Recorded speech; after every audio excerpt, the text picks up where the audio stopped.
ఉగ్రవాదులు టార్గెట్ చేసి హిందువులను చంపారు. ఇది సత్యం అంతే. వాళ్ళు అన్న మాట నాతో ఏంటంటే, మధుసూదన్ గారి భార్య, ఇఫ్ ఆమె ముస్లిం నన్ను స్పేర్ చేసేవాళ్ళు సార్. మేము చేసింది పాపం, బీయింగ్ హిందూ పుట్టడమా మేము చేసింది?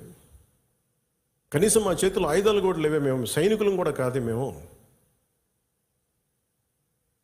బిడ్డలు ఇద్దరు అక్కడే ఉన్నారు. నాకు నేను ఆలోచించండి ముందు నేను అనుకున్నాను ఆయన ఒక్కైనా వెళ్ళారేమో, అలా చనిపోయారేమో అనుకున్నాను. కానీ కుటుంబం అంతా ఉంది, ఇంకో ముగ్గురు, ఇంకో 2 ఫ్యామిలీస్ ఉన్నాయి. అందరి ముందు దారుణంగా చంపేస్తే, ఇంకా ఇది భారతదేశం కాబట్టి చాలా 7 దశాబ్దాల తర్వాత మాట్లాడుతున్నాం మనం. కశ్మీర్ని 3 సార్లు, మన పాకిస్తాన్ని 3 సార్లు ఓడించాం. సహనం ఎక్కువైపోయింది మన దేశానికి. ఎందుకంటే కంట్రీ మనుషులే సహనం ఎక్కువ మనకి. ఏదైనా అతి చేస్తే మంచిది కాదు, అతి సహనం కూడా మంచిది కాదు, మితిమీరిన మంచితనం కూడా మంచిది కాదు. ఇష్టారాజ్యంగా వచ్చి కాల్ చేసి వెళ్ళిపోతా ఉంటే మనం ఎందుకు కామ్గా ఉండాలి? మన జన సైనికుడు చనిపోయిన మన జన సైనికుడు మనలో ఎవరైనా కావచ్చు, అది నేను కావచ్చు, మీరు కావచ్చు, ఎవరైనా కావచ్చు. అది ఎంతమంది ఇక్కడికి వచ్చేసి ఉంటున్నారో మనకు తెలియదు, ఏ ముసుగులో ఉంటున్నారో తెలియదు మనకి. సో మీరు వెళ్ళేటప్పుడు ఇది నిరంతర పహార, eternal vigilance is essential element for democracy. మన బాధ్యత పదవులు వచ్చేసినాయా లేదా, మనం గెలిచేసామా లేదా కంటే కూడా ఎంత బాధ్యతగా ఉండగలం, మనం ఎంత నిరంతరంగా మనం విజిలెన్స్తో ఉండగలం, పహారా కాయగలం సమాజం మీద. ఊళ్ళల్లో ఎవరైనా కొత్త వ్యక్తులు వచ్చారా,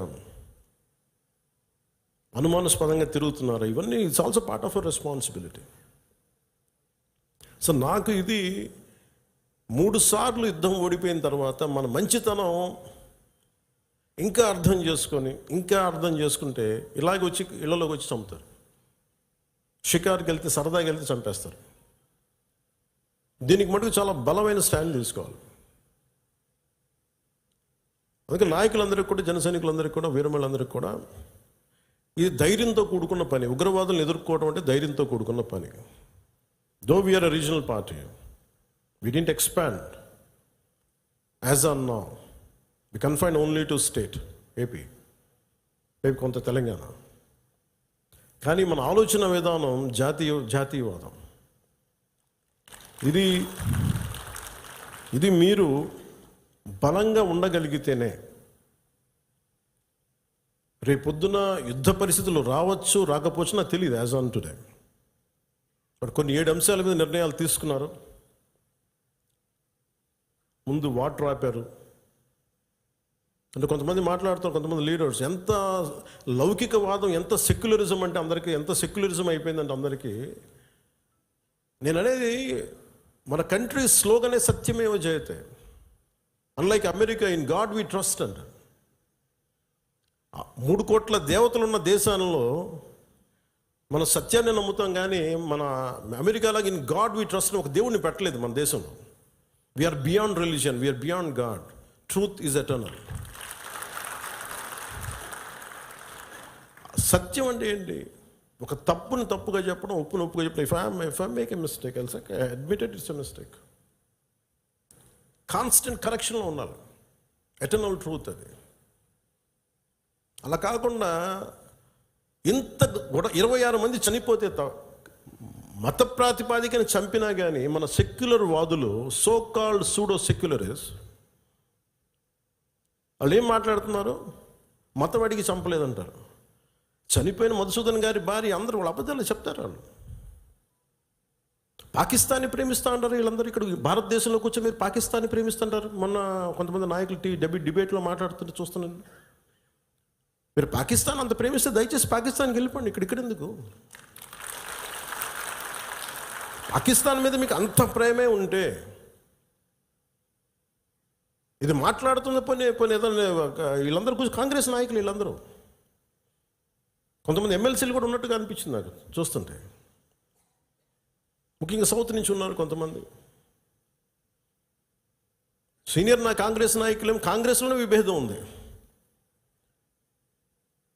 మేము వెళ్ళిపోతే మీరు పాకిస్తాన్ని, మీరు భారతదేశంలో దాడి జరిగినప్పుడు భారతదేశానికి నిలబడాలి తప్ప పాకిస్తాన్కి నిలబడతాం మీరు సెక్యులరిజం అంటే అది ఏ ససేమిరా ఎవరు ఒప్పుకోరు. ఇక్కడ ఆ బలం మనం చూపించాలి. మనం ప్రాణాలు పోతే తిరిగి వస్తాయా? ఆయన ప్రాణాలు పోయినాయి, ఆయన బిడ్డల పరిస్థితి ఏంటి? ఆయన భార్య పరిస్థితి ఏంటి? మెరిట్ మీద ఉద్యోగం సంపాదించుకున్న అబ్బాయి, ఒకటే కంపెనీలో నిలబడి ఆ మెరిటోరియస్గా ఎదిగినవాడు, ఒకటే మాట ఆయన మా మిస్సెస్ మాట్లాడుతూ ఉన్నారు, మాకు ఏం ఆశలు లేవు సార్, మేము సింపుల్ ఒక చిన్న మిడిల్ క్లాస్ ఫ్యామిలీ, మేము టీవీల్లో కనిపిస్తామని మా కళ్ళలో కూడా ఉన్నాం, కానీ మా దురదృష్టం ఇలా కనిపించాం మేము టీవీల్లోనే. నా భర్త చనిపోయినప్పుడు ఇలా మేము టీవీలో కనిపించి మా బతుకులు బయటకు వచ్చినాయి. నా భర్త చనిపోయాడు, అది చెప్పుకోవాల్సిన దుస్థితి మాకు వచ్చిందని. వెళ్ళినప్పుడు బిగినింగ్లో ఆవిడ నన్ను ఎంత ఒకలాగా ఒక నిష్ఠూరంగా మాట్లాడారంటే బాధపడుతున్నారు. మిమ్మల్ని అనకూడదని మళ్ళీ అన్నారు. మీరందరూ ఇస్తేనే కదా నమ్మకం. ఇది మోదీ గారి ప్రభుత్వం, ఎన్డీఏ ప్రభుత్వాన్ని కదా మేము భరోసాతో కదా మేము వెళ్ళింది. మేము కాశ్మీరు ఇన్ని కోట్ల మంది వెళ్ళారని మీరు అందరూ చెప్తేనే కదా మేము వెళ్ళాం కాశ్మీరు. మమ్మల్ని ఇలా పెట్టేశారు ఏంటి అనేది ఆవిడ మాట్లాడుతుంటే నాలో మొత్తం భారతదేశ ప్రభుత్వాన్ని చూశారు ఆవిడ. నన్ను ఆ తిట్లు నేను తీసుకున్నాను. ఆవిడ సారీ చెప్తున్నారు కానీ నాకు అర్థం లేదమ్మా, మీరు ఎంత తిట్టాలో తిట్టను, ఏం పర్లేదన్నాను. మీ కోపం ఎవడో ఒకరు మీరు చూపించాలి, మీరు కోపం మా మీద చూపించండి, పర్లేదన్నా. అంటే ఇంత దారుణంగా ఉంటుంది. నేను అనేది ఏంటంటే మనం నువ్వు ఏదైనా సరే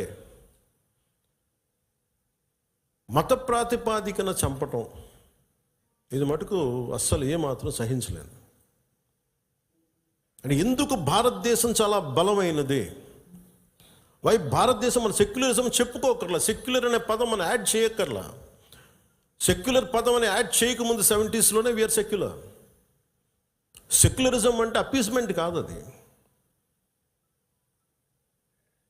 వైట్ వాష్లు చేయకండి తప్పులు చేస్తే.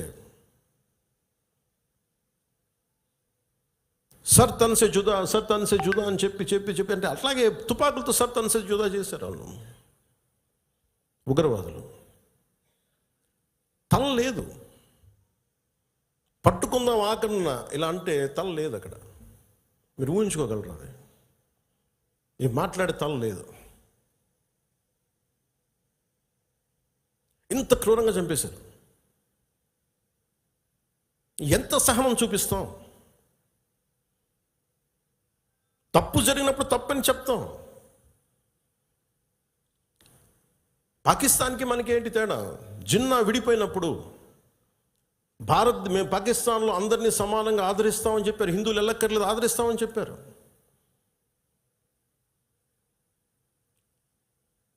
రెండు కోట్ల పైన ఉండే చాలా కోట్ల ఎక్కువ అంత జనాభా ఉండే చోట ఈరోజు పట్టుమని కొన్ని లక్షల్లో ఉంటారు పాకిస్తాన్లో హిందూ.